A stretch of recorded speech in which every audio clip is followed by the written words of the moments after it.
Ya, pemirsa, Nanik SD yang menjabat sebagai Kepala Badan Gizi Nasional selama 1,5 bulan. Dan berikut sepak terjang Nanik di masa jabatannya yang singkat. Bahwa saya akan setia kepada Nani SD yang dilantik sebagai Kepala Badan Gizi Nasional pada 8 Juni 2026. Sejak menjabat, Nanik menjadi sorotan, terutama setelah menghentikan sementara ekspansi dapur MBG.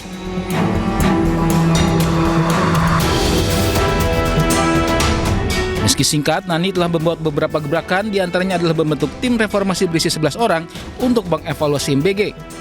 Nani juga mengevaluasi puluhan ribu SPPG.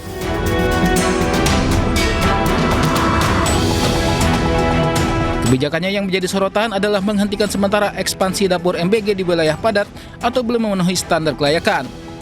Nani juga mempertajam penerima manfaat MBG dan fokus ke kelompok rentan.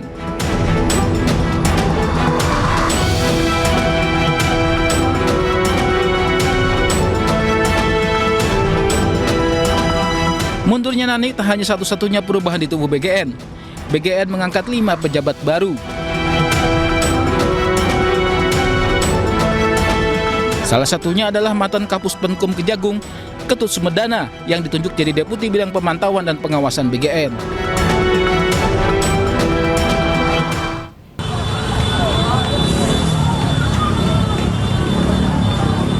Dalam rekaman video amatir, kebakaran SPBU terjadi di Jalan Hang Tua Ujung, Kecamatan Tanan Raya, Pekanbaru, Riau. Terbakar, tunggu lagi tuh, Pak. Saya juga pemenang Bangnya, SPBU Harapan Jaya Bangnya, di Watasi Bangnya. Kebakaran berasal dari sebuah mobil saat mengisi bahan bakar minyak. Tiba-tiba terdengar suara letupan dari bagian arah bawah mobil yang disertai dengan percikan api. Kemudian percikan api langsung menyambar pompa minyak hingga memperparah kebakaran. Petugas SPBU langsung mengambil alat pemadam api untuk memadamkan kebakaran. Namun kobaran api semakin membesar hingga tak terkendali. 5 unit mobil damkar dari Kota Pekanbaru dikerahkan ke lokasi untuk memadamkan api. Sekitar lebih kurang 30 menit api bisa dikuasai. Yang terbakar kami lihat sendiri secara fisik berdasarkan laporan dari Kabid, yaitu tempat pengisian BBM. Tidak ada korban jiwa dalam peristiwa ini, namun kerugian mencapai ratusan juta rupiah. Dari Pekanbaru, Riau, Indra Yusrizal, iNews melaporkan.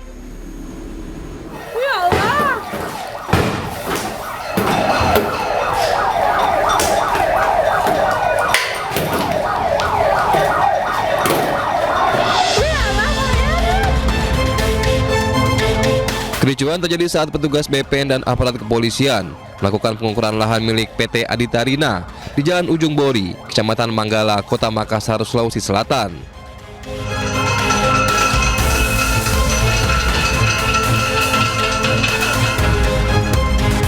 Situasi pun memanas. Warga melempari petugas dengan batu, petasan, busur panah, hingga bom molotov. Untuk mengendalikan massa, petugas menembakkan gas air mata dan mengerahkan mobil water cannon. Kericuan diduga terjadi karena salah paham. Warga mengira petugas akan mengeksekusi tempat tinggal mereka yang berdiri di atas lahan. Ada masyarakat yang memang belum memahami tentang konstitusi. Mereka berpikir bahwa ini adalah eksekusi, tapi ini bukan. Ya, ini bukan eksekusi, ini hanya pengukuran saja. Ya. Berdasarkan permohonan dari yang mempunyai sertifikat atas kepemilikan tanah tersebut. Akibat bentrokan, sejumlah petugas kepolisian mengalami luka akibat lemparan batu. Dari Makassar, Sulawesi Selatan, Yoel Yusfin, iNews melaporkan.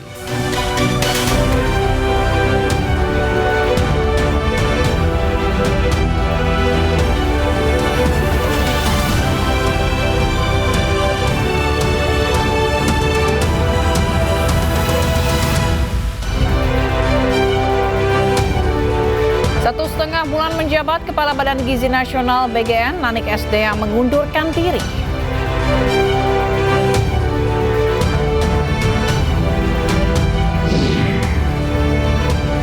Jesslyn Wijaya, atlet golf yang diduga diculik di sebuah restoran di Sawah Besar, Jakarta Pusat, terdeteksi berada di Kuala Lumpur, Malaysia.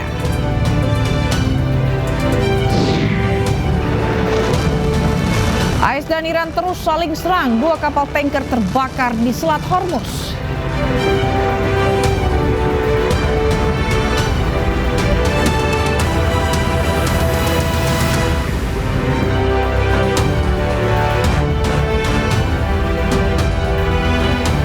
Halo, selamat siang pemirsa, apa kabar Anda hari ini? Senang sekali saya Fazila Kairunisa kembali hadir menemani Anda dalam iNews Siang.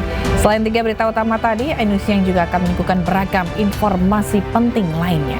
Dan iNews Siang ini kami awali dari ribuan kendaraan dikepung kemacetan di Jalan Raya Bekasi Cakung, Jakarta Timur. Arus lalu lintas lumpuh akibat antrian truk yang akan masuk ke kawasan Kudang di Cilincing.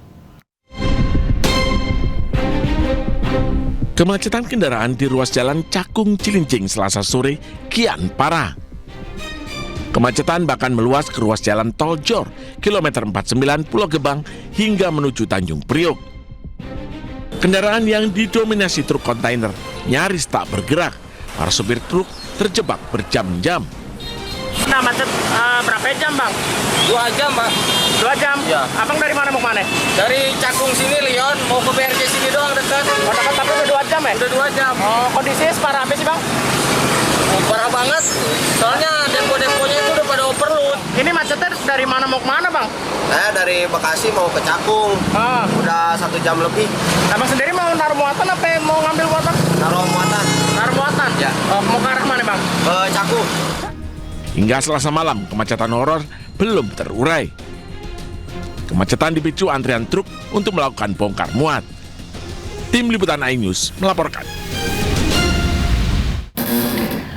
Akibat lamanya aktivitas bongkar muat di depo, hari ini kemacetan panjang masih terjadi di ruas jalan Cakung Cilincing, Jakarta Timur. Dan berikut laporan dari rekan Givo Morisko. Pemirsa, saat ini saya sedang berada di Jalan Cakung Cilincing, Jakarta Timur, di mana pada pagi hari ini bisa kita lihat bahwa terdapat kemacetan yang cukup panjang berkisar sekitar antara kurang lebih 10 km ke arah Cilincing. Kemacetan pada pagi hari ini juga bertepatan dengan adanya aktivitas atau jam-jam sibuk masyarakat di pagi hari. Selain volume kendaraan yang cukup padat, beberapa aktivitas yang dilakukan di lokasi ini juga mendorong terjadinya kemacetan. Salah satunya adalah adanya aktivitas dari keluar masuk kendaraan di sejumlah depo dan juga adanya aktivitas bongkar muat yang dilakukan oleh beberapa kendaraan di lokasi ini. Untuk masyarakat yang ingin melewati jalanan ini, Jalan Cakung Cilincing, Jakarta Timur, dihimbau untuk mencari jalan alternatif lainnya apabila memungkinkan. Dari Jakarta, Givo Morisko, Andri Setiawan, iNews melaporkan. Pemirsa, seorang pria jadi korban jambret ponsel di depan halte MRT Setiabudi Astra, Jalan Jenderal Sudirman, Tanah Abang, Jakarta Pusat. Kedua pelaku beraksi dengan berboncengan sepeda motor.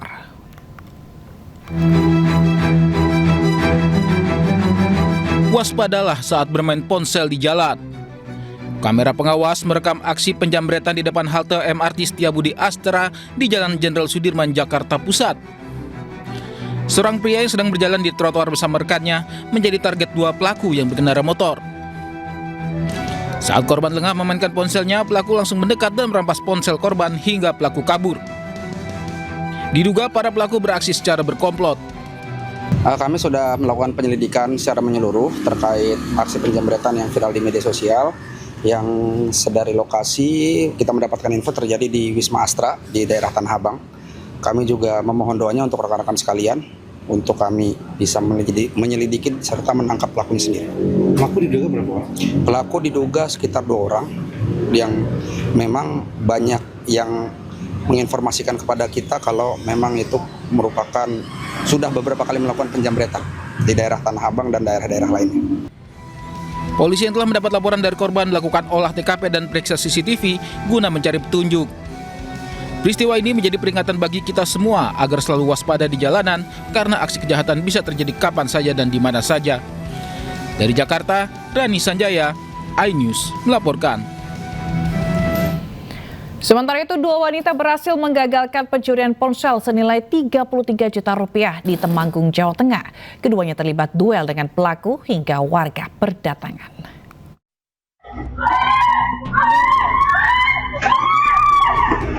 Dua wanita penjaga toko ponsel di kawasan Manding, Temanggung, Jawa Tengah berhasil menggagalkan aksi pencurian seorang pria.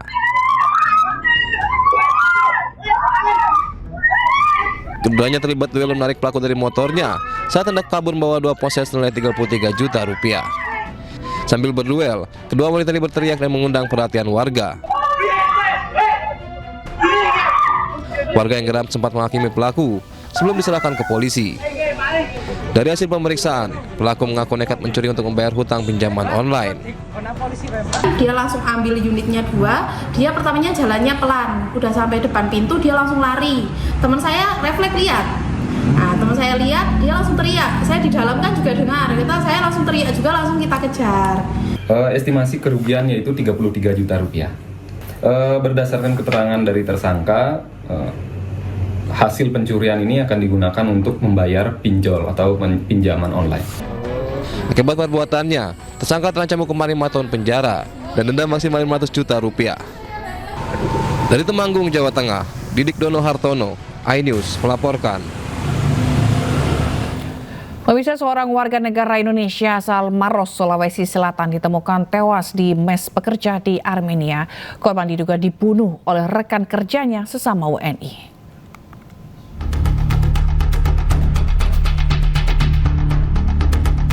Postingan mengenai tewasnya seorang warga negara Indonesia asal Kabupaten Maros, Sulawesi Selatan bernama Valen Alexi Tamboto, 24 tahun, viral di media sosial.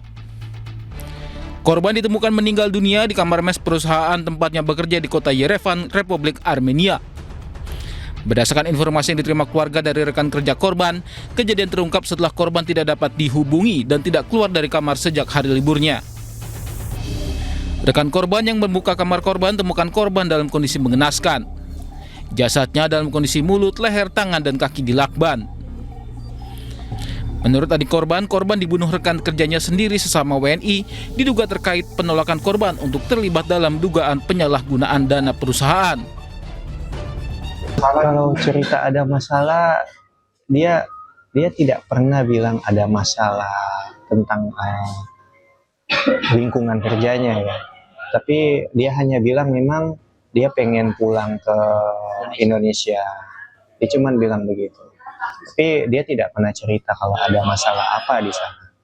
Dan ya setelah saya coba cari-cari lagi informasi tambahan dari rekan-rekan kerjanya, mereka bilang setelah mereka dengar, mereka bilang dari beberapa informasi itu dari terduga pelaku ya, mereka ada upaya untuk penggelapan dana perusahaan.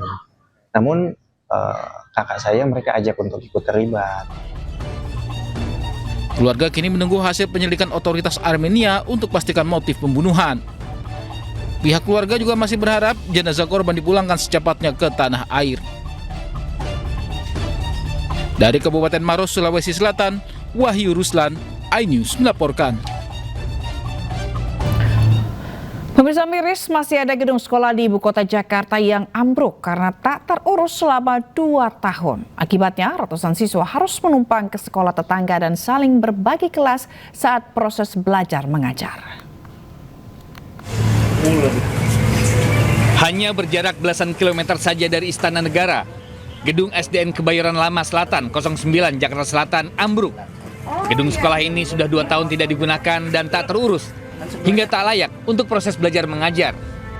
Rangka atap bangunan ambruk dan menimpa meja serta kursi belajar yang masih berada di posisi semula, sementara genteng berserakan di lantai kelas. Terhitung sejak November 2024, gedung yang mengalami kerusakan belum pernah ada tanda-tanda perbaikan dari pemerintah. Akibatnya, 274 siswa kelas 1 hingga kelas 6 terpaksa menumpang di sekolah tetangga. Mereka juga harus menggunakan kelas secara bergantian karena keterbatasan ruangan. Jadi ya, aku cuman gini loh, mau sampai kapan siswa-siswi ini seperti ini gitu. Sekolahnya seperti ini mau sampai kapan? Ya kita orang tua sedih loh melihat sekolahnya kayak gini di Jakarta Selatan. Rusaknya gedung SDN Kebayoran Lama Selatan 09 pagi juga ditanggapi Gubernur DKI Jakarta Pramono Anung. Pramono menyatakan baru tahu ada sekolah yang roboh di Jakarta setelah videonya viral. Pramono menyatakan akan memberikan atensi khusus untuk penanganannya. Jadi lapangannya memang Jakarta yang begitu luas, seringkali kalau bagi saya yang viral-viral itu malah pasti saya kasih atensi khusus untuk segera diselesaikan. Jadi untuk SD negeri yang di Kebayoran Lama ini segera akan kami selesaikan. Sebelumnya sejumlah orang tua murid menyampaikan keresahan mereka lantaran perbaikan gedung sekolah tak kunjung ada kepastian dan berharap pemerintah segera memperbaikinya agar kegiatan belajar bisa kembali normal. Dari Jakarta, Helmi Saengbati, iNews melaporkan. Ya, pemirsa, Ketua Badan Gizi Nasional Nanik SD yang mundur dari jabatannya. Nanik beralasan mundur untuk pengobatan penyakit jantungnya di luar negeri. Pengumuman mundurnya Nanik disampaikan melalui media sosial miliknya. Dalam pernyataannya, Nanik menyebut dirinya mundur atas alasan kesehatan. Nanik juga menjelaskan bahwa dirinya akan berobat ke luar negeri untuk mengobati penyakit jantungnya. Tak lupa, Nanik menyampaikan permintaan maaf kepada Presiden RI Prabowo Subianto. Mundurnya Nanik dibenarkan Asisten Khusus Presiden Bidang Komunikasi dan Kebijakan, Dirgayuza Setiawan. Nanik dilantik menjadi Kepala BGN pada 8 Juni 2026, menggantikan Dadan Hindayana yang terjerat kasus korupsi.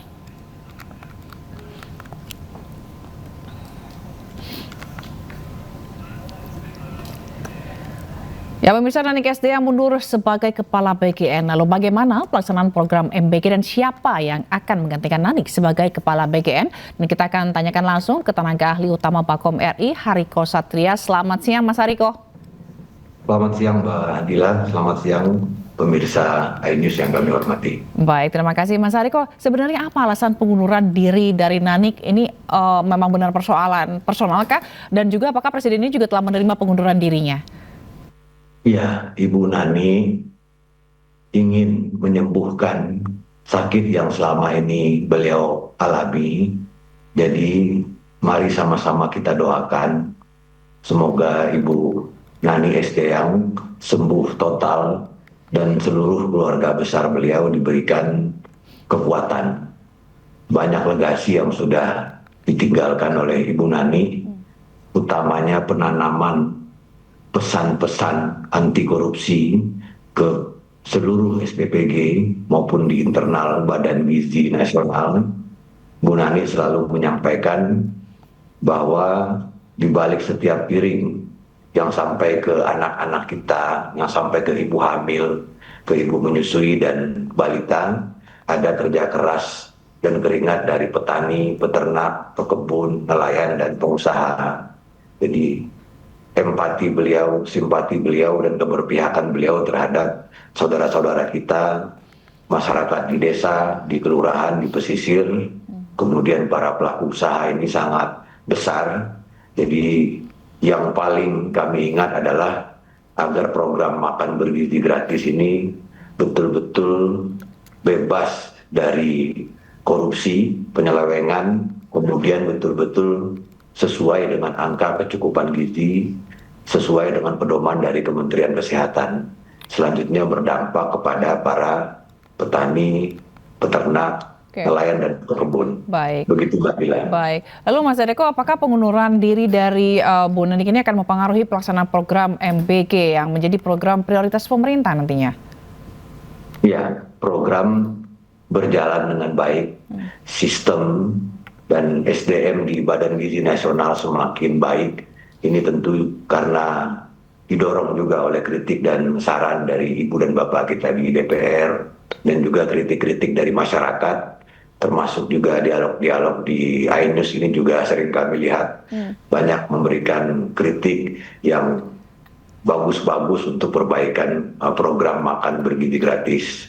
Kemarin juga dilakukan mengganti 5 pejabat eselon 1 dan tenaga profesional, SDM terbaik dari Kementerian Kesehatan, ada dari Kementerian Pendidikan Dasar dan Menengah, kemudian juga Kementerian Keuangan, kemudian dari BPKP, dari Kejaksaan, sebagai pejabat baru di Badan Gizi Nasional.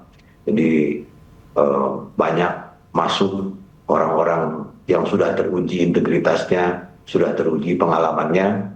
Ke depan kita optimis program makan bergizi gratis ini akan bisa berjalan dengan bersih dan sekarang sudah terlihat semakin tertata dan semakin tepat sasaran. Dan yang paling penting Mbak Dila, di 19 bulan program makan bergizi gratis ini sudah tertanam di seluruh pegawai, seluruh pimpinan BGN maupun sampai ke SPPG, bahwa siapapun yang korupsi, siapapun yang terbukti korupsi, siapapun yang melanggar aturan, apakah dia orang nomor 1 di BGN, orang nomor 2 di BGN, orang nomor 3, apakah dia TNI, apakah dia Polri, apakah dia jaksa, intinya tidak ada yang kebal aturan. Presiden Prabowo mengatakan makan ini urusan suci, jangan coba-coba memperkaya diri dari program MBG. Nah, ini sudah tertanam kuat meskipun program kita baru berjalan. Untuk sama-sama kita ketahui, di Maroko itu sudah 60 tahun. Spanyol yang juara dunia itu sudah 120 tahun menjalankan program makan di sekolah. Jepang 72 tahun. Amerika itu kalau saya nggak salah sudah di atas 80 tahun. Brazil dan banyak negara lain itu rata-rata sudah di atas 60 tahun. Kita baru berjalan 19 bulan, namun fondasi integritasnya sudah tertanam, dan itu salah satunya adalah kontribusi dari Ibu Nani S. Dayang yang terus melakukan sidak ke berbagai kota, kabupaten, dan bicara langsung dengan bapak-bapak, ibu-ibu yang menjadi kepala dapur, akuntan maupun para ahli gizi dan mitra dan seluruh relawan di lapangan. Oke, baik. Lalu siapa kira-kira Mas yang akan menggantikan Nani S. Dayang jadi kepala BGN? Ya, untuk pengganti dari Ibu Nani S. Dayang sebagai kepala Badan Gizi Nasional, ini sepenuhnya hak prerogatif dari Presiden kita, Bapak Prabowo Subianto. Mari kita tunggu bersama-sama. Kita optimis orang yang dipilih oleh Presiden Prabowo akan melanjutkan perbaikan tata kelola dari program makan bergizi gratis ini. Karena program ini bukan, sekali lagi program ini bukan pemborosan, melainkan investasi untuk sumber daya manusia Indonesia agar anak-anak Indonesia sehat, kemudian cerdas dan bisa bersaing di tahun 2045. Oke. Lalu apakah Presiden juga sebenarnya sudah mengantongi nama yang akan menjadi kepala BGN selanjutnya? Mas Eriko? Ya, Mbak Dila, sampai kita wawancara ini kami belum mengetahui siapa yang akan menggantikan Ibu Nani S. Dayang. Itu sepenuhnya hak prerogatif dari Presiden Prabowo.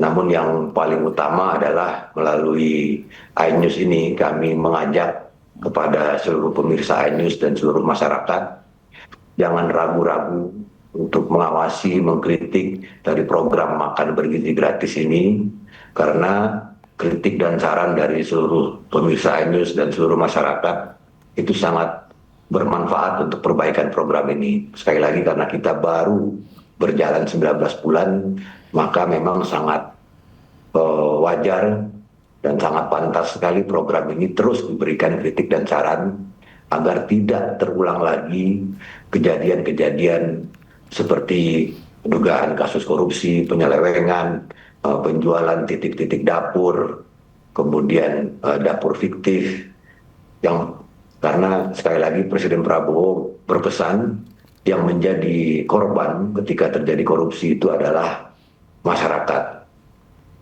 Contohnya misalnya berkurangnya gizi, kemudian terhambatnya pembangunan sekolah dan lain sebagainya. Baik. Terima kasih Mas Ariko Satria, tenaga ahli utama Bakom RI telah bergabung di iNews Siang. Salam sehat selalu, Mas. Sampai jumpa. Terima kasih. Ya pemirsa, lalu seperti apa kondisi terkini di kantor Badan Gizi Nasional usai Nani S. Dayang mengundurkan diri? Sudah ada rekan kami Indira Utomo di sana. Selamat siang Indira, bagaimana kondisi di sana pasca pengunduran diri dari Kepala BGN Nani S. Dayang? Ya, selamat siang Zila dan juga pemirsa. Memang saat ini beredar informasi mengenai pengunduran diri dari Kepala BGN, yakni Nanik Esdeyang. Untuk pengunduran diri ini sendiri memang sebelumnya telah dikonfirmasi oleh Asisten Khusus Presiden Bidang Komunikasi dan Kebijakan, yakni Dirgayuza Setiawan.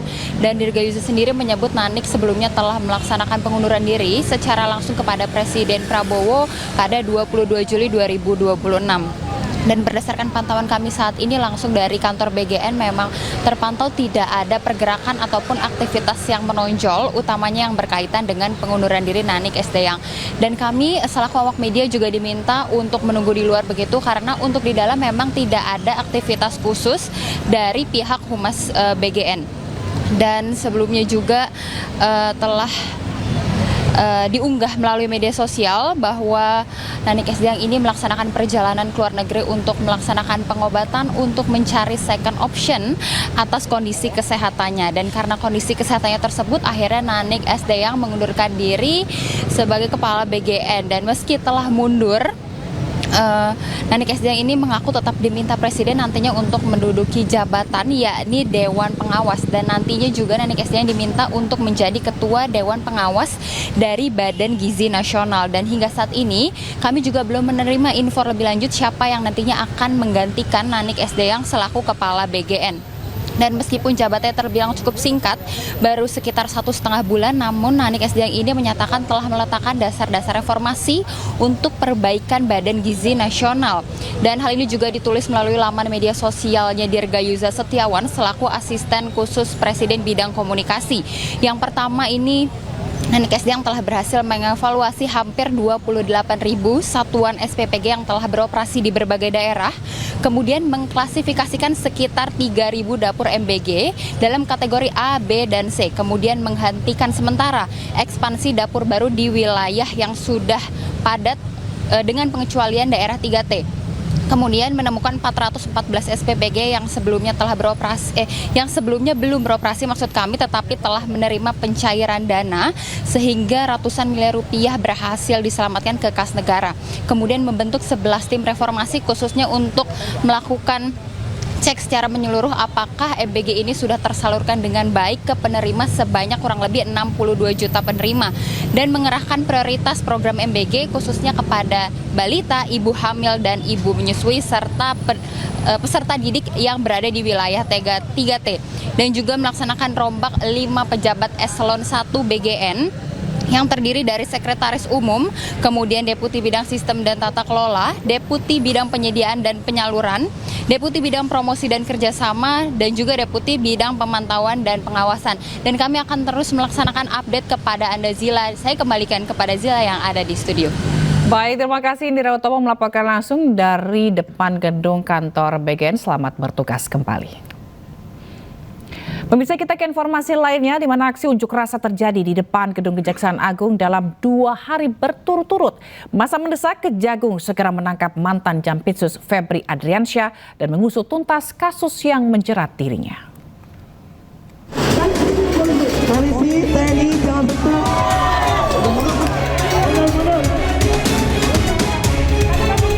2 hari beruntun, Gedung Kejaksaan Agung digeruduk aliansi mahasiswa.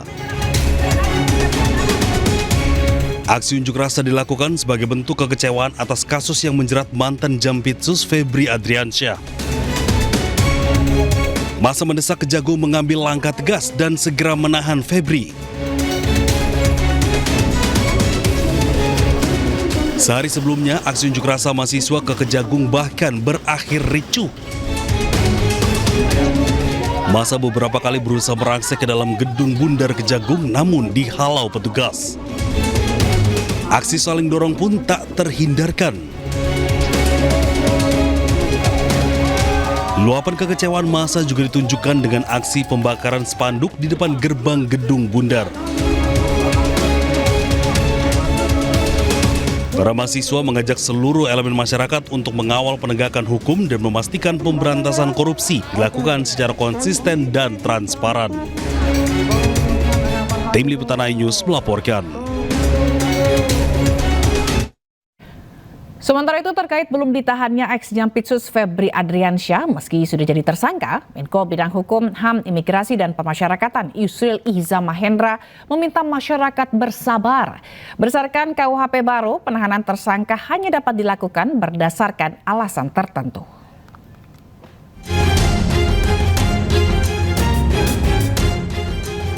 Ditetapkan sebagai tersangka atas dugaan korupsi dan tindak pidana pencucian uang sejak 11 Juli. Ex-Jampitsus Febri Adriansyah hingga kini belum juga ditahan. Kebijakan ini menimbulkan banyak pertanyaan di publik apa alasan belum ditahannya Febri Adriansyah. Padahal tersangka lainnya Don Rito sudah lebih dulu ditahan. Menko Bidang Hukum, HAM, Imigrasi dan Pemasyarakatan Yusril Iza Mahendra meminta masyarakat bersabar lantaran berdasarkan KUHP baru, penahanan tersangka hanya dapat dilakukan berdasarkan alasan tertentu seperti dikhawatirkan melarikan diri, menghilangkan barang bukti, atau mengulangi tindak pidana. Yang Febri ini tidak ditahan. Ini kan ada dua tersangka ya, Prof. Don Rito dan Febri Adriansyah. Sementara satu ini ditahan. Febri ini tidak ditahan. Mungkin dari kalau soal ditahan atau ditahan itu kan pertimbangan penyidik ya. Memang yang pertama itu kan memang sudah ditahan sejak di kepolisian kan. Jadi dilanjutkan. Pak Febri itu kan belum ditahan oleh polisi dan penyidikannya diserahkan kepada Kejaksaan Agung dan Kejaksaan Agung melanjutkan penyidikan itu. Dalam perkembangannya bisa aja penyidik kemudian memutuskan bahwa itu harus ditahan. Jadi itu sabar aja. Perkembangannya itu kan tahap demi tahap. Dan berdasarkan KUHP baru, tiap satu keputusan penyidik itu dapat di-challenge pengadilan. Namun berbeda dengan Yusril, Wakil Ketua DPR RI Saan Mustafa meminta Kejaksaan Agung menjunjung tinggi kesetaraan dalam penanganan kasus yang menjerat ex-Jampitsus Febri Adriansyah. Kan pemeriksaan masih terus berlangsung dan tentu kita akan menunggu, menghormati proses jalannya hukum yang sedang berlanjut. Tapi kita berharap bahwa ada ekualitas ya, ada kesetaraan dalam soal penanganan. Jadi ajas kesetaraan itu tetap menjadi hal penting dan tidak membedakan satu sama lain. Sebelumnya Kapus Penkum Kejaksaan Agung Anang Supriyatna masih meyakini Febri Adriansyah bersikap kooperatif dan tidak akan merusak atau menghilangkan barang bukti sehingga menjadikannya alasan belum ditanya Febri meski sudah berstatus tersangka. Dari Jakarta, Tim Liputan iNews melaporkan. Pemirsa, Persatuan Wartawan Indonesia atau PWI Pusat melaporkan pengacara Hotman Paris Hutapea ke Polda Metro Jaya atas dugaan pelecehan terhadap profesi wartawan saat jumpa pers terkait kasus mantan Jampitsus Febri Adriansyah.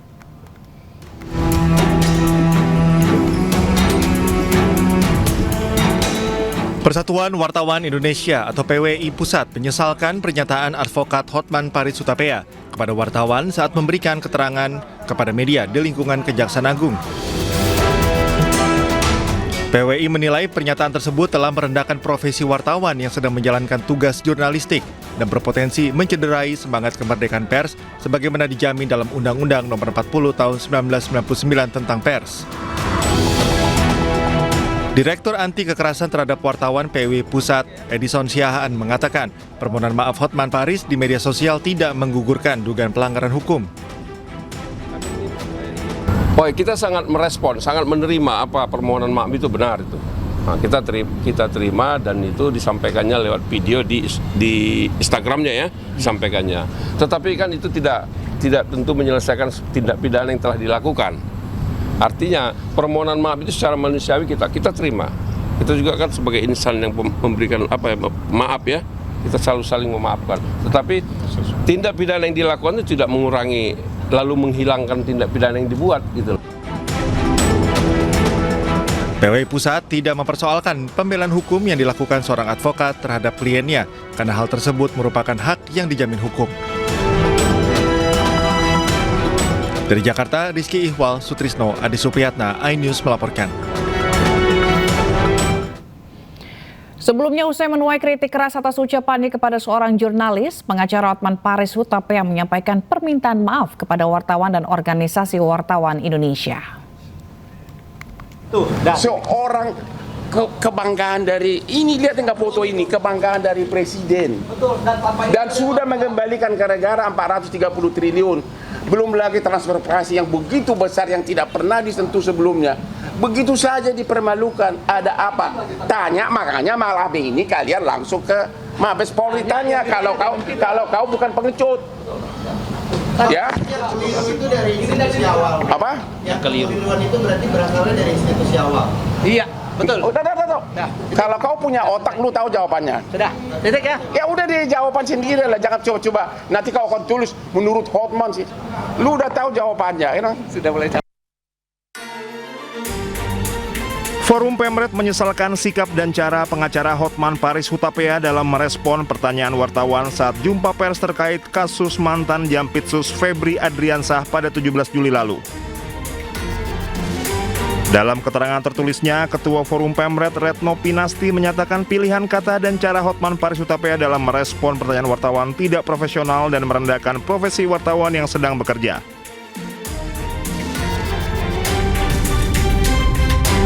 Retno mengingatkan bertanya merupakan cara wartawan mengonfirmasi dan menggali keterangan narasumber.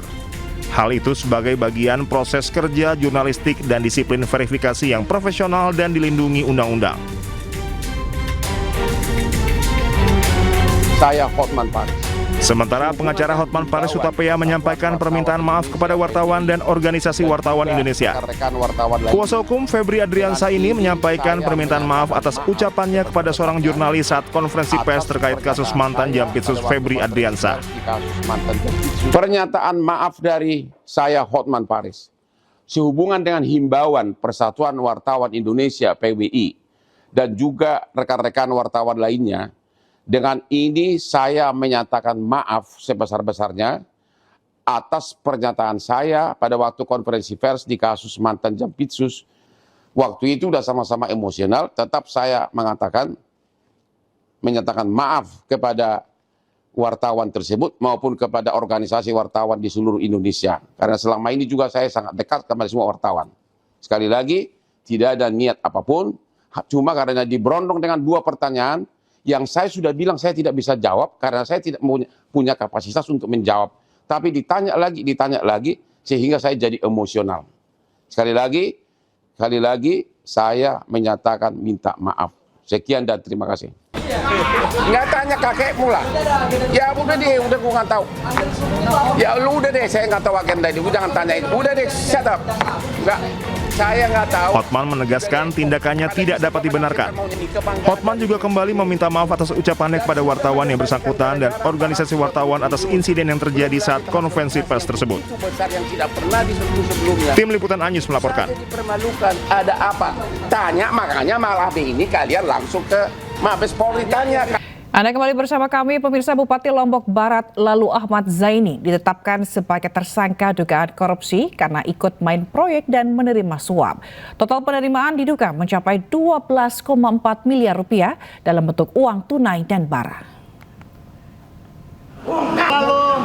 PLT Direktur Penyidikan KPK Ahmad Taufik Hussein mengatakan KPK menetapkan 3 orang sebagai tersangka, yakni Lalu Ahmad Zaini selaku Bupati Lombok Barat, Sudirman selaku Direktur Utama PT Air Minum Giri Menang Lombok Barat, dan Alfonsus Gani selaku Direktur Utama PT Mekonel Sistem Instrumen. KPK menduga kasus ini berawal dari perintah Bupati Lombok Barat ke Kadis PUPR PKP untuk membantu tersangka Sudirman mendapat proyek. Atas proyek yang dimenangkan, Bupati rutin mendapatkan barang, fasilitas hingga uang tunai. Baik, kita mulai ya teman-teman. Bismillahirrahmanirrahim. Assalamualaikum warahmatullahi wabarakatuh. Dari uang-uang yang diterima dari hasil proyek tersebut sejumlah 41 miliar oleh SUD melalui CVDKK diantaranya dialirkan kepada LAZ selaku Bupati sebesar total 10,8 miliar. Ini yang kemudian diketahui selaku kepala daerah ini terafiliasi dengan perusahaan-perusahaan tadi CVDKK. Bupati Lombok Barat Lalu Ahmad Zaini terjerat korupsi pengadaan barang jasa Dinas PUPR PKP. Kasus ini menambah panjang daftar kepala daerah yang terlibat korupsi.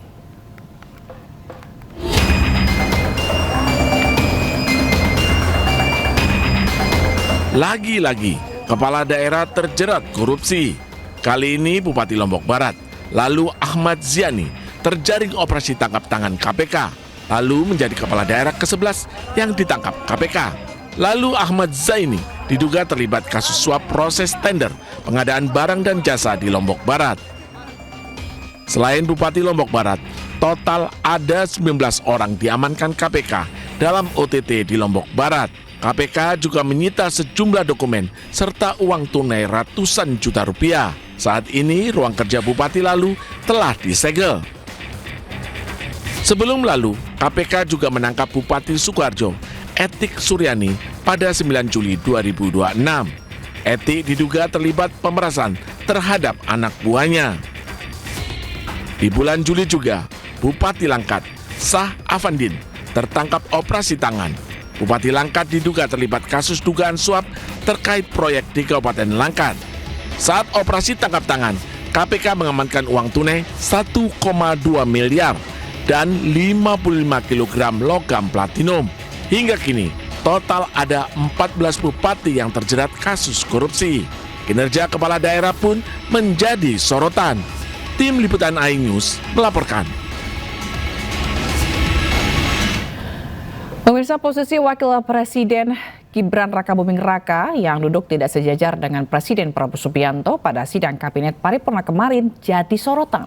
Istana pun buka suara. Menteri Sekretaris Negara Prasetyo Hadi menyebut perubahan tata letak kursi hanya persoalan teknis semata.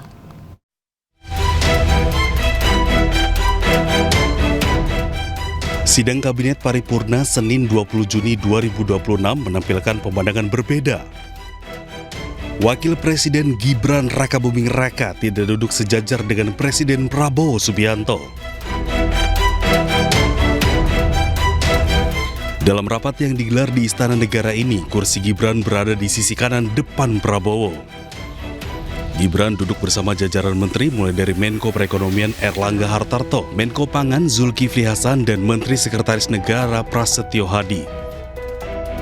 Perbedaan posisi duduk Prabowo dan Gibran ini pun jadi sorotan.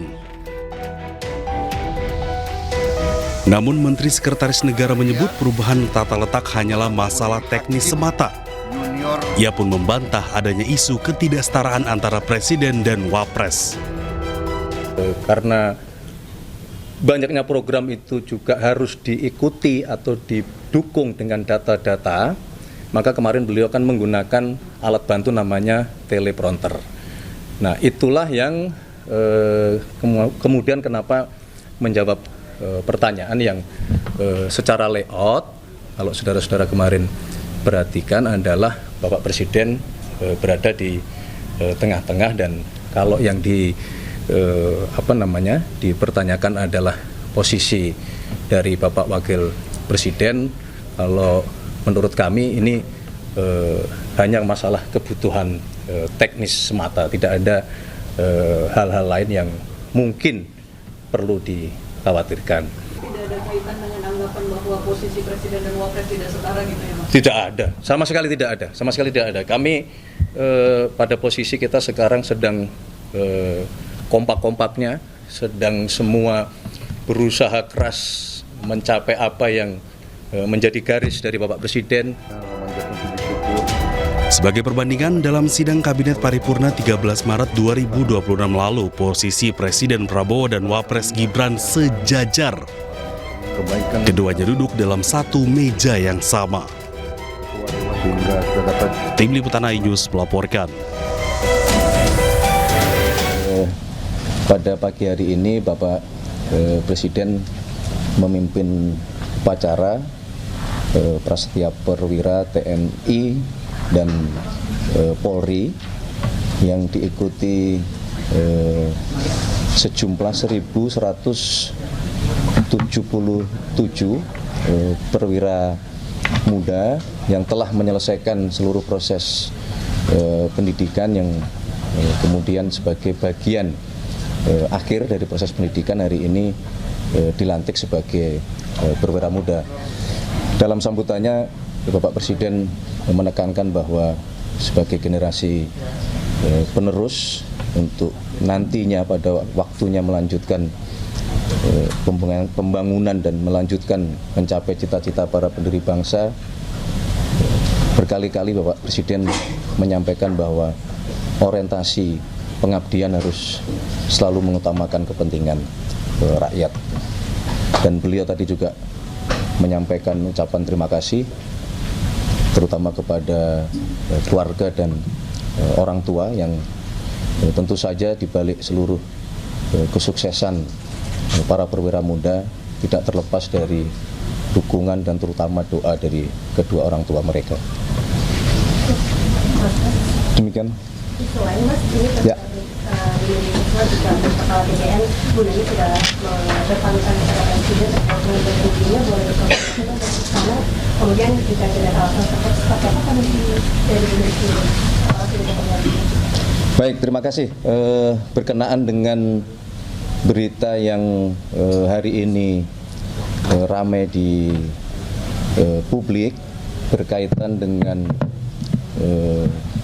permohonan pengunduran diri Kepala BKN atas nama Ibu Nani Sudaryati Deang, dapat kami informasikan bahwa memang benar Ibu Nani mengajukan permohonan pengunduran diri dalam kapasitas beliau selaku Kepala Badan Gizi Nasional kepada Bapak Presiden oleh karena alasan kesehatan yang saat ini beliau ingin memohon untuk fokus terlebih dahulu mengatasi masalah kesehatan beliau. Nah, secara resmi beliau juga sudah mengirimkan surat pengunduran diri. Jadi tidak hanya yang beliau sampaikan di media sosial, tetapi secara administratif beliau sudah mengajukan pengunduran diri. Dan karena Badan Gizi Nasional adalah sebuah institusi yang jenis pekerjaannya tidak bisa ditunda, maka dalam waktu sesingkat-singkatnya Bapak Presiden menerima pengunduran diri dari beliau dan kemudian sesegera mungkin untuk beliau memutuskan menunjuk penggantinya yang akan direncanakan untuk dilantik hari ini juga, agar supaya proses atau tugas yang diemban Badan Gizi Nasional tidak terjadi kevakuman. Jadi itu yang dapat kami sampaikan kepada teman-teman media dan kepada seluruh masyarakat berkaitan dengan permohonan pengunduran diri dari Kepala BKN. Ada kabar yang beredar penggantinya Pak Sudaryono. Ada kabar yang beredar pengganti Ibu Nani adalah Mas Sudaryono. Komentan saat ini apakah itu betul, Mas? Ya, jadi memang tentu saja sebenarnya ini bukan situasi yang kita harapkan dan bukan sesuatu yang mudah juga untuk mencari sosok penggantinya, karena bagaimanapun setelah peristiwa Badan Gizi Nasional beberapa hari yang lampau, sesuai dengan perintah dari Bapak Presiden, kita semua diminta untuk melakukan perbaikan-perbaikan menyeluruh di Badan Gizi Nasional.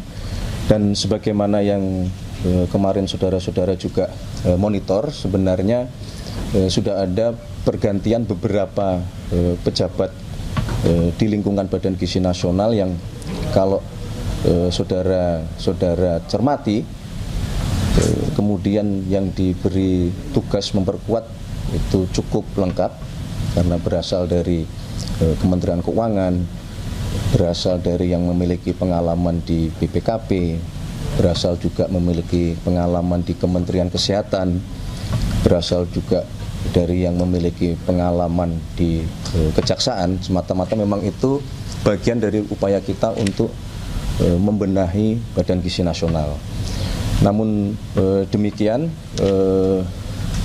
ternyata ada dinamika baru di mana Kepala BKN mengajukan pengunduran diri, dan sekali lagi bukan sesuatu yang mudah untuk mencari penggantinya, dan Bapak Presiden memutuskan pengganti selaku kepala BGN adalah beliau Bapak Sudaryono yang saat ini menjabat sebagai Wakil Menteri Pertanian. Tentu dengan berbagai dasar dan pertimbangan bahwa selama ini beliau sejak awal mengikuti konsep dari dilahirkannya program makan bergizi gratis ini. Beliau juga sejak awal mengikuti dan bersama-sama dengan kami semua berdiskusi, menggagas dan mengkonsep bagaimana teknis pelaksanaan makan bergizi gratis ini.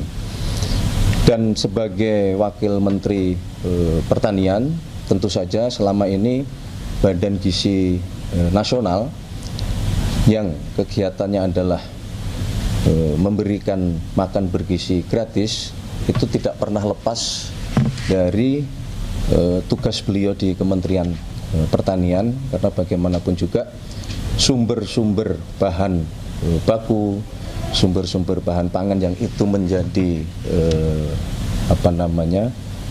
dalam bentuk makanan bergizi gratis untuk para penerima manfaat ini selama ini memang juga disupport dan ditopang menjadi satu ekosistem oleh Kementerian Pertanian, di mana Pak Sudaryono bertugas sebagai Wamentan. Mas, itu jadi itu beberapa dasar pertimbangannya. Mas, itu PLT atau definitif Mas nanti sebagai kepala BGN? Definitif. Berarti untuk jabatan Wamentannya masih dijabat juga atau? Tidak, rencananya akan tidak merangkap jabatan. Berarti untuk pengganti Wamentannya apakah dilantik hari ini juga, Mas? Belum. Nanti pada waktunya kami kalau memang dirasa diperlukan untuk perkuatan Wakil Menteri Pertanian, pada waktunya nanti akan kami sampaikan kepada teman-teman media. Mas, Bu Nani dalam keterangan tertulisnya itu diminta tetap ikut mengawasi BGN dan sebagai dewan pengawas, apakah memang akan ada dewan pengawas dan perannya beliau sebagai apa? Terima kasih. Ya, sebenarnya begini, memang di dalam desain keorganisasian di BGN itu ada yang disebut Dewan Pengawas, dan oleh karena pengalaman beliau yang sebelum menjabat sebagai Kepala BGN, beliau sempat menjabat sebagai Wakil Kepala BGN, kemudian tanggal 8 Juni kemarin beliau ditunjuk menjadi Kepala BGN, ya, tentu saja dengan pengalamannya Bapak Presiden merasa Ibu Nani masih bisa untuk memberikan kontribusi yang optimal, tentu dengan peran yang berbeda oleh karena tadi pertimbangan masalah kesehatan, sehingga beliau masih tetap meminta Ibu Nani untuk ikut bersama-sama mengawal, mensukseskan dan terus bersama-sama dengan pimpinan yang baru untuk nanti memperbaiki seluruh pelaksanaan dan tata kelola di Badan Gizi Nasional kita. Bagaimana? Nggak dengar? Oh, pelantikan pukul berapa? Direncanakan akan dilakukan pelantikan sore hari ini kurang lebih pukul 15.00. Mas, selain BGN ada yang dilantik lagi sekalian nanti? Ya, ada satu pejabat yang pada sore hari ini juga akan dilakukan pelantikan, yaitu adalah pimpinan lembaga Universitas Republik Indonesia, yang mana ini adalah bagian dari yang selama ini di dalam berbagai kesempatan sudah disampaikan oleh Bapak Presiden. Kita ingin memperkuat kelembagaan, terutama kelembagaan pendidikan kita untuk mempersiapkan calon-calon pemimpin bangsa yang akan mengawaki pemerintahan, baik yang di ASN, pegawai negeri maupun di BUMN kita. Jadi akan ada 2 pejabat yang pada sore hari ini akan dilantik. Demikian.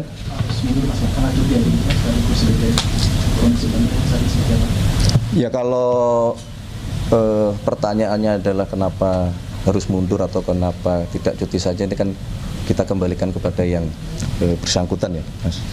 Ini kan kita juga tidak bisa memaksakan, karena yang mengerti kondisi pribadinya adalah beliau, dan kita sangat menghormati sikap dan jiwa besar beliau dengan beliau mengajukan pengunduran diri, dan tentu saja mewakili Bapak Presiden, mewakili pemerintah dalam kesempatan ini kita juga ingin menyampaikan terima kasih atas pengabdian Ibu Nani, meskipun waktunya sangat singkat, tetapi banyak gebrakan yang beliau lakukan bersama dengan pimpinan PGN yang lainnya, Ibu Arumsari dan Pak Trenggono, dalam masa kurang lebih 1 bulan ini untuk memperbaiki seluruh kekurangan-kekurangan yang ada di Badan Gizi Nasional kita. Baik, sementara begitu ya. Terima kasih ya.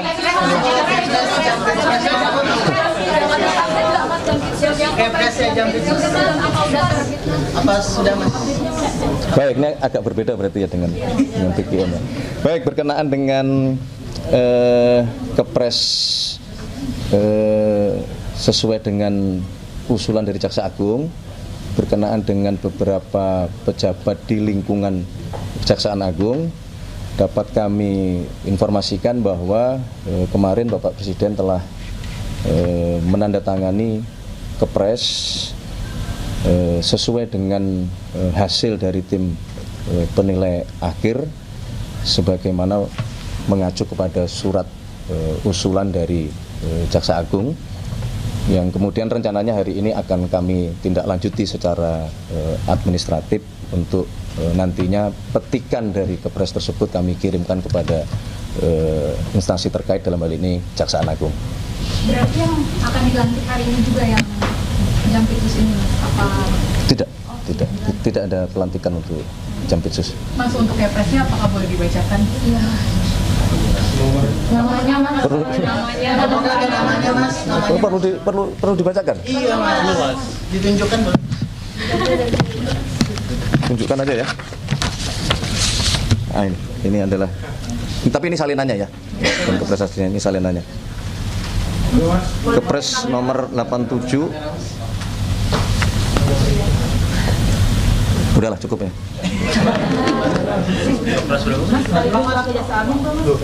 Ya, jadi beberapa pejabat yang masuk di dalam Kepres tersebut adalah atas nama yang pertama Dr.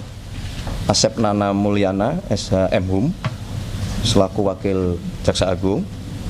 Kemudian Dr. Leonard Eben Ezer Simanjuntak, SH MH, selaku Jaksa Agung Muda Tindak Pidana Umum.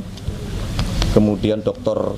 Kuntadi, SH MH, selaku Jaksa Agung Muda Tindak Pidana Khusus. Kemudian Dr. Harli Siregar, SH Mhum, selaku Kepala Badan Pendidikan dan Pelatihan Kejaksaan Agung. Dan Dr. Patris Yusrian Jaya, SH MH, selaku Kepala Badan Pemulihan Aset Kejaksaan Agung. Demikian. Terima kasih teman-teman. Presiden atau Jaksa Agung ya? Untuk pelantikan nama-nama tersebut oleh Presiden atau oleh Jaksa Agung? Nggak perlu dilantik. Presnya sudah ada. Oke, terima kasih ya. Mas, pasti mulai bertugas, resmi bertugas itu kira-kira menunggu Ya, setelah proses administrasi dan petikannya kita sampaikan kepada institusi terkait. Apa lagi? Ada kabar kalau misalnya Leonardo baru aja Kementerian Pertahanan baru aja menandatangani kontrak pengadaan 12 pesawat tempur ringan, Mas. Dan kontrak ini alih kemampuan bidang dukungan sama pemeliharaan juga ini apa memang sudah dilakukan ini? Apa hubungannya ini dengan Kepres? Yang baru itu ini DPR baru saja menyetujui hibah itu kapal induk dari Bali. Apakah nanti akan dibuatkan mungkin Kepres atau Perpresnya, Mas? Ya. Soal penerimaan itu? Ya, nanti akan kita tindak lanjuti. Berarti sudah diterima dari DPR ya, Mas, yang soal disetujui? Secara formilnya belum. Kan baru kemarin proses paripurnanya. Oke, cukup ya sementara begitu ya. Terima kasih teman-teman. Sehat-sehat semuanya. Terima kasih. Terima kasih Anda masih di iNews Siang bersama saya Aya Nufus. Kita ke informasi berikutnya. Pemirsa, polisi mendeteksi keberadaan Jesslyn Wijaya, atlet golf yang diduga diculik 5 orang tak dikenal di sebuah restoran di Sawah Besar, Jakarta Pusat. Dari pemeriksaan manifest penerbangan pesawat korban diduga telah meninggalkan Indonesia menuju Kuala Lumpur, Malaysia.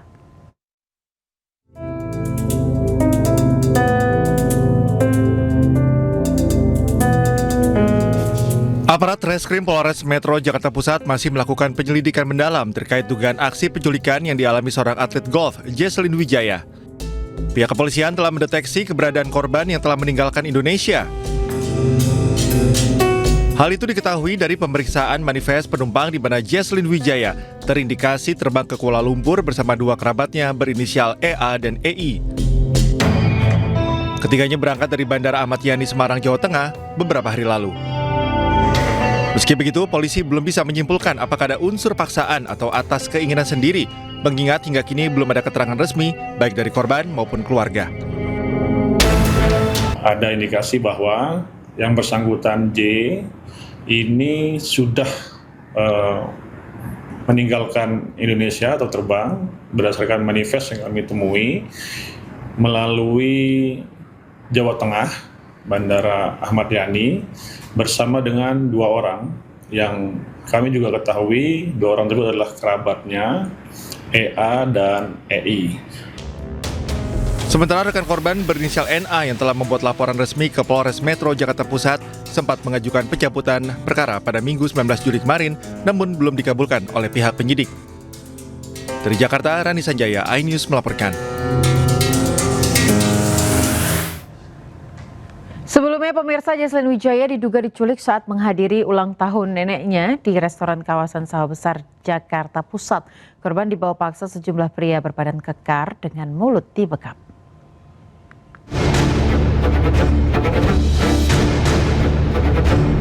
Atlet golf putri Jesslyn Wijaya diduga diculik saat menghadiri perayaan ulang tahun neneknya di restoran kawasan Mangga Besar, Sawah Besar, Jakarta Pusat 13 Juli lalu. Polres Metro Jakarta Pusat masih menyelidiki dugaan penculikan ini. Meski pelapor merupakan teman dekat korban mencabut laporan, sejumlah saksi dan rekaman CCTV di lokasi kejadian diperiksa untuk mengidentifikasi para pelaku. Menurut kesaksian, saat kejadian korban dibawa paksa pria berbadan kekar dengan mata serta mulut dibekap. Meski sempat berteriak minta tolong dan memberontak, korban tetap digotong paksa masuk ke dalam mobil. Setelah kejadian itu, pihak keluarga dan teman-teman korban tidak bisa menghubungi dan mengetahui keberadaan korban. Dari Jakarta, Rani Sanjaya, iNews melaporkan.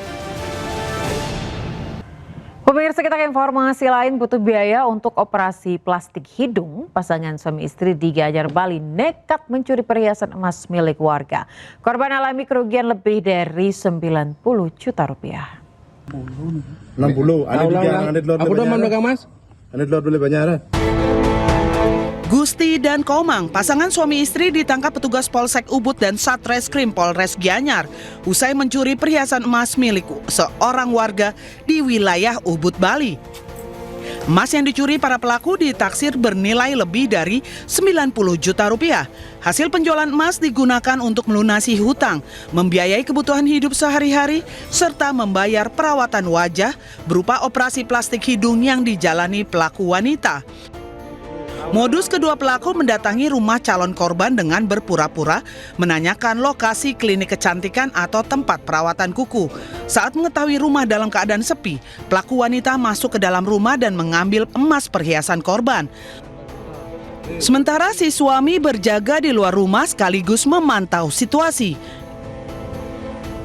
Suaminya menunggu di depan rumah dan istrinya masuk ke dalam rumah berpura-pura masuk menanyakan apakah di tempat itu ada salon maupun ada tempat-tempat nail. Jadi apabila tempat itu kosong, dia memanfaatkan situasi. Kalau situasi kosong, dia mengambil barang-barang penting korban seperti emas. Atas perbuatannya, kedua pelaku terancam hukuman 7 tahun penjara. Dari Gianyar, Bali, Ketut Catur Kusumaningrat, iNews melaporkan.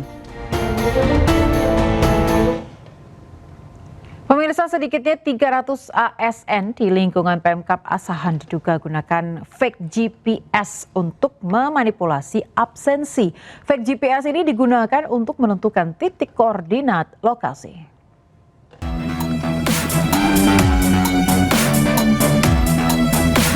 Ratusan pegawai aparatur sipil negara atau ASN di lingkungan Pemkab Asahan dikabarkan kedapatan menggunakan fake GPS untuk mengelabui titik koordinat absensi kehadiran kerja. Para ASN ini memalsukan absensi elektronik dalam pengisian data masuk dan pulang kerja tanpa harus hadir di kantor. Padahal, sistem absensi yang diterapkan cukup ketat, yakni dengan identifikasi wajah yang mengharuskan ASN berada di lokasi kantor serta memiliki batas waktu absensi pagi dan sore. Inspektorat Kabupaten Asahan membenarkan laporan dugaan kecurangan tersebut. Ada 300 lebih pegawai yang masuk dalam data laporan. Pihak inspektorat selanjutnya akan meminta keterangan dari pegawai yang kedapatan curang dalam absensi. Lebih kurang ya, kalau kemarin itu hitung kasarnya sekitar lebih kurang 300-an lah. Jadi pemeriksaan itu semua yang diduga melakukan pelanggaran itu akan diperiksa terkait dengan apa-apa yang menjadi kesalahannya, terutama terkait disiplin. Jadi nanti kita akumulasi ya kalau terkait berapa lama nanti dia menggunakan. Nantinya, jika terbukti melanggar aturan, ASN yang memanipulasi kehadiran kerja akan dikenakan sanksi ringan hingga berat. Dari Asahan, Sumatera Utara, Ulil Amri, iNews melaporkan. Pemirsa, biaya pindah kewarganegaraan naik mulai Agustus 2026. Kenaikan tarif untuk meningkatkan kualitas layanan serta mendukung transformasi digital.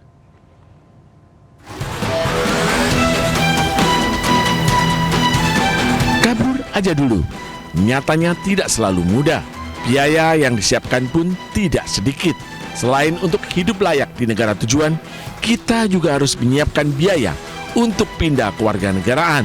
Pemerintah Indonesia menerapkan tarif baru untuk sejumlah layanan kewarganegaraan mulai Agustus 2026. Ketentuan ini diatur oleh Peraturan Pemerintah Nomor 30 Tahun 2026. Bila sebelumnya biaya melepas kewarganegaraan hanya Rp500.000, kini naik menjadi Rp3,5 juta. Sementara untuk biaya melepas kewarganegaraan atas permohonan sendiri naik dari Rp1 juta menjadi Rp5 juta. Pemerintah beralasan tarif ini untuk mendukung transformasi digital. Kualitas layanan pun akan terus ditingkatkan.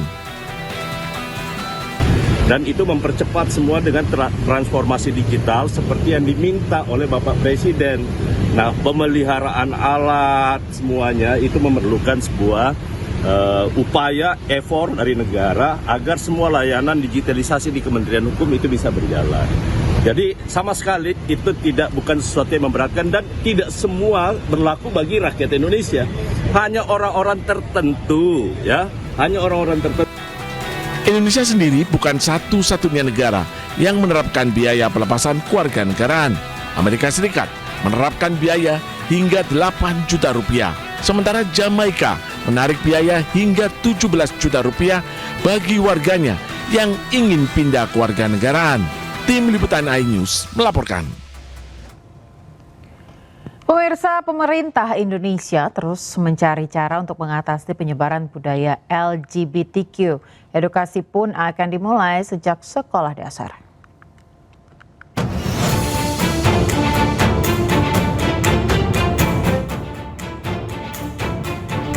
Meningkatnya budaya LGBTQ membuat pemerintah turun tangan dan menetapkannya menjadi ancaman non-militer. Materi pembelajaran terkait pencegahan LGBTQ pun dibuat untuk menangkal budaya ini masuk ke sekolah. Rencananya materi tersebut diberikan mulai kelas 4 SD. Presiden tidak menyerang personalnya, tapi budaya penyebarannya itu adalah ancaman terhadap pertahanan negara. Karena itu Kemenak menyusun kurikulum, nanti akan di-insert dalam kurikulum yang sudah ada, memberikan pemahaman dan tingkat SD itu mungkin mulai kelas 4. Larangan budaya LGBTQ tertuang dalam Peraturan Presiden Nomor 111 Tahun 2025 yang menjadi landasan bagi kebijakan umum pertahanan nasional periode 2025-2029.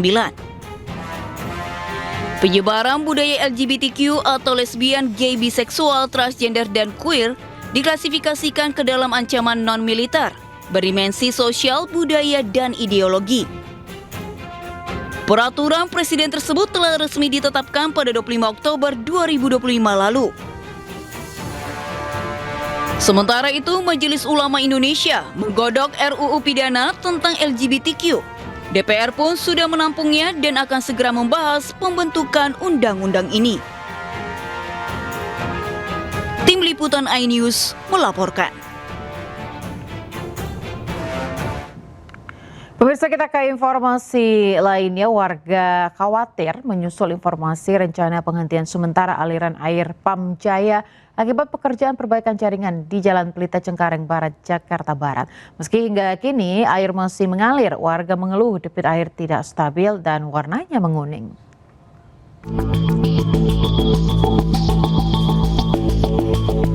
Pemeliharaan jaringan PAM Jaya yang rencananya berlangsung hingga 27 Juli membuat sejumlah warga mengantisipasi terhentinya pasokan air bersih dalam waktu lama. Warga mulai menampung air untuk memenuhi kebutuhan rumah tangga. Meski air masih mengalir, namun pasokan air tidak stabil. Debit kecil, mati beberapa jam, serta warna air berubah menjadi kuning. Udah berapa hari ini kuning, saya juga bingung. Lancar tapi kuning, kok kuning ya bak. Habis dikuras, dibersihin kali, belum dikuras-kuras ya, dikuras tetap aja kuning.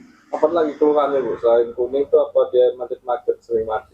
Macet enggak dah, mati mang. Keluhan sih cuman pembayarannya yang mahal, udah itu kalau ditampung airnya agak keruh. Anda berasa airnya? Kadang kalau lagi pagi hari berasa, tapi kalau udah agak siang enggak. Untuk pakai air apa minum juga? Ya pakai air minum juga. Warga berharap proses perbaikan jaringan PAM Jaya dapat berjalan cepat dan disertai informasi yang jelas mengenai jadwal dan wilayah terdampak. Dari Jakarta, Miftahul Gani, iNews melaporkan. Pemirsa, Menteri Dalam Negeri Tito Karnavian menggelar rapat bersama kementerian dan lembaga yang menerima alokasi anggaran rehabilitasi dan rekonstruksi pasca bencana Aceh dan Sumatera. Mendagri menekankan seluruh pihak untuk terbuka terkait rencana program kepada para pemerintah daerah.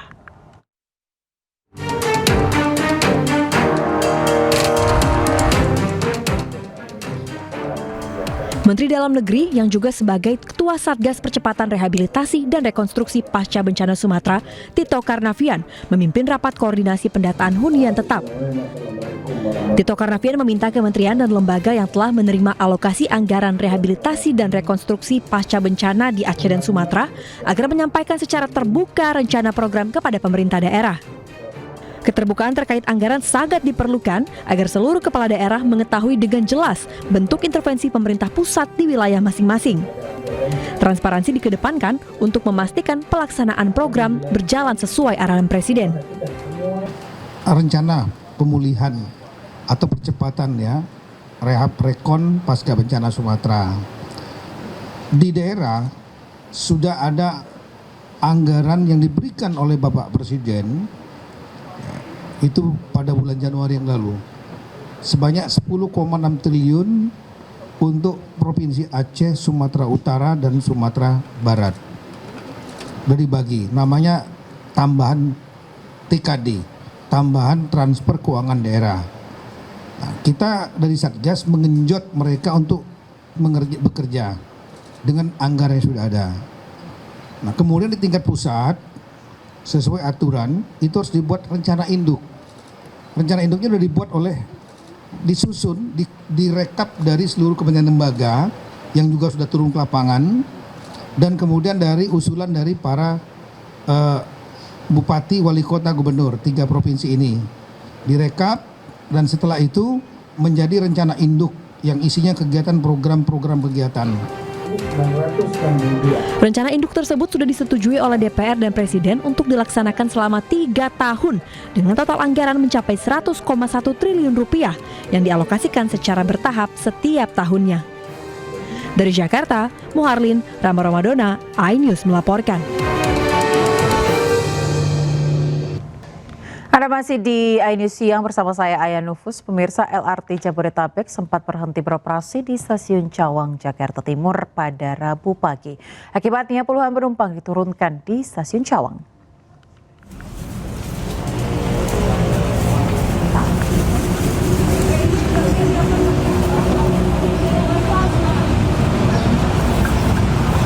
Puluhan penumpang terpaksa diturunkan dari gerbong LRT ke Stasiun Cawang. LRT Jabodetabek berhenti diduga akibat gangguan kelistrikan. Para penumpang memilih meninggalkan stasiun untuk menggunakan moda transportasi lain. Kita semua di sini.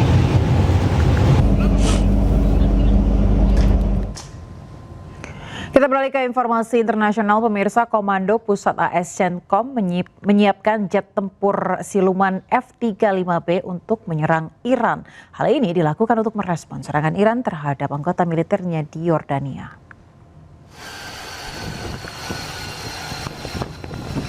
CENTCOM merilis persiapan jet tempur siluman F-35B yang akan lepas landas di atas kapal USS Boxer di Laut Arab. Pengerahan jet tempur bomber ini seiring meningkatnya pertempuran antara Amerika Serikat dan Iran di seluruh wilayah. Rekaman yang dirilis oleh CENTCOM pada hari Minggu menunjukkan sebuah pesawat bergerak ke posisi dek penerbangan sebelum lepas landas. USS Boxer sendiri merupakan kapal induk dari Boxer Amphibious Ready Group yang dikerahkan bersama unit ekspedisi marinir ke-11 dalam kampanye militer AS di Timur Tengah.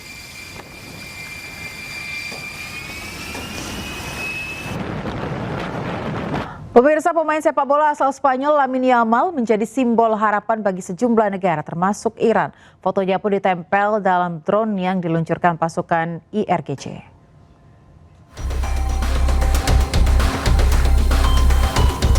Garda Revolusi Iran kembali meluncurkan video serangan gelombang ke-24. Dalam video yang dikeluarkan, Iran membawa gambar pemain asal Spanyol dengan tulisan pendukung Palestina dan Iran adalah juara dunia. Sementara itu, Kuwait, Bahrain, dan Yordania mengumumkan pencegatan dan penghancuran rudal dan juga drone Iran.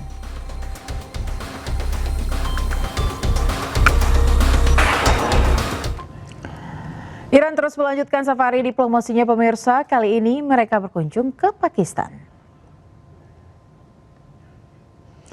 Menteri Dalam Negeri Iran Eskandar Momeni tiba di Islamabad pada Senin malam. Kedatangannya, pemirsa, disambut langsung oleh Menteri Dalam Negeri Pakistan Mohsin Naqvi.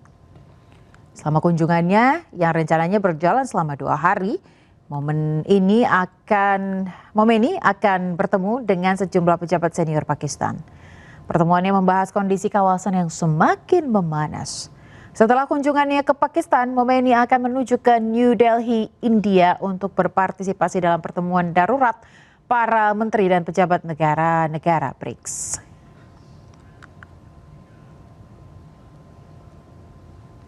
Pemirsa, Wali Kota New York City Zohran Mamdani mengatakan bahwa pemerintahannya akan menanggapi dengan serius surat perintah penangkapan dari Mahkamah Pidana Internasional terhadap Perdana Menteri Israel Benjamin Netanyahu. Netanyahu diperkirakan akan hadir dalam sidang umum PBB pada bulan September mendatang di New York. Of 26 Federal Plaza this morning was deeply disturbing. I'm relieved that no one was seriously injured and that a suspect is in custody.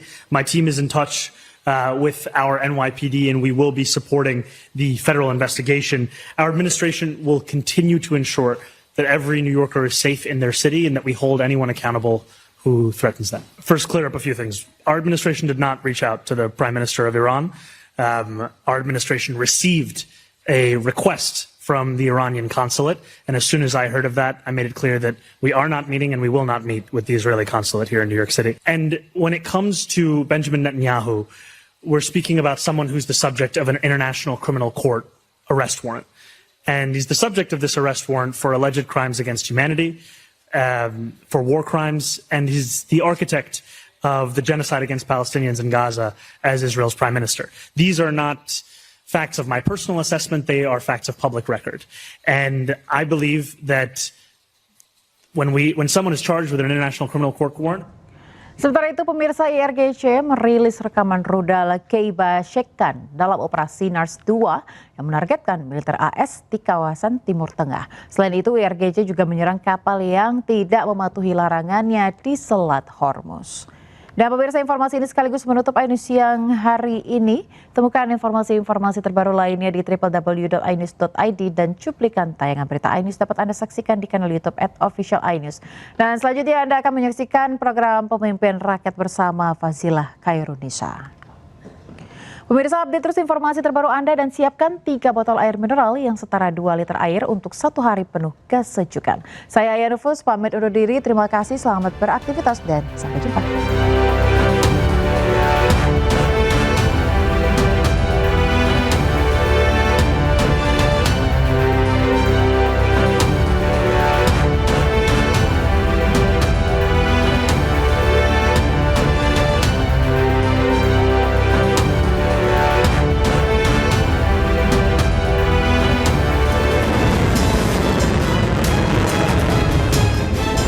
Rudal Keibar Shekkan, rudal Fateh 110, Zulfagar dan Emad direkam dan dirilis tentara IRGC. Rudal-rudal ini ditujukan untuk menyerang pangkalan militer Amerika di kawasan Timur Tengah. Tentara IRGC meluncurkan serangan gelombang 21 dan 22 Operasi Nasr 2. Mereka menyebut serangan ini merupakan serangan taktis presisi. Sebelumnya rudal-rudal Iran telah menargetkan Camp Al-Udairi dan bangunan tentara Amerika di pangkalan udara Kuwait. Selain itu, IRGC kembali menyerang kapal yang tidak mematuhi larangannya. Sebuah kapal meledak pasca serangan yang dilakukan Iran. Kapal-kapal ini diduga melanggar peraturan maritim dengan mencoba menggunakan jalur selatan. Diketahui, jalur selatan Hormuz tidak aman untuk dilalui. Khususnya pada larut malam, akhirnya tentara IRGC pun meluncurkan serangan kepada kapal tersebut.